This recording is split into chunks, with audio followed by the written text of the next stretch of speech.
भगवान विष्णु के अवतार श्री राम का नाम कौन नहीं जानता है।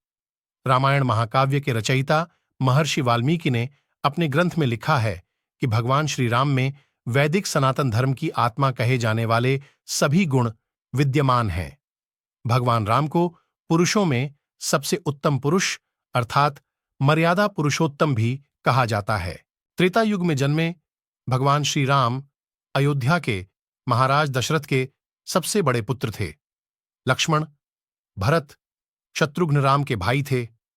भगवान राम की मां कौशल्या थीं और शेष सुमित्रा और कैकेयी के पुत्र थे।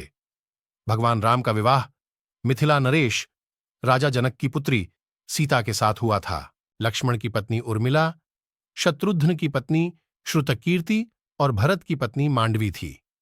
विवाह के पश्चात भगवान राम को राजा दशरथ ने रानी कैकेयी के कहने पर 14 वर्ष के लिए वनवास पर भेज दिया था, क्योंकि एक वचन के अनुसार कैकेयी राजा दशरथ से कुछ भी मांग सकती थी, तो रानी कैकेयी ने दासी मंदोदरी के उकसाने पर भरत को अयोध्या का राजा बनाने और राम को वनवास देने की इच्छा जताई और पिता की आज्ञा का पालन करके भगवान राम सीता और लक्ष्मण के साथ वन की ओर चले गए।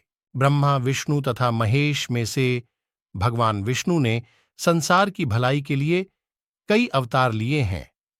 भगवान विष्णु द्वारा कुल 10 अवतार लिए गए, जिसमें से भगवान राम 7वें अवतार माने जाते हैं और यह अवतार भगवान विष्णु के सभी अवतारों में से सबसे ज्यादा पूज्यनीय माना जाता है। भगवान श्री राम के बारे में महर्षि वाल्मीकि द्वारा अनेक कथाएं लिखी गई हैं। वाल्मीकि के अलावा प्रसिद्ध महाकवि तुलसीदास ने भी श्री राम के महत्व को लोगों को समझाया है। भगवान राम ने कई ऐसे महान कार्य किए हैं जिसने हिंदू धर्म को एक गौरवमयी इतिहास प्रदान किया है। भगवान विष्णु ने राम बनकर असुरों का संहार करने के लिए पृथ्वी पर जन्म लिया। भगवान श्री राम ने मातृपितृ भक्ति के चलते अपने पिता राजा दशरथ के एक आदेश पर 14 वर्ष तक वनवास काटा। नैतिकता, वीरता, कर्तव्यपरायणता के जो उदाहरण भगवान राम ने प्रस्तुत किए, वह बाद में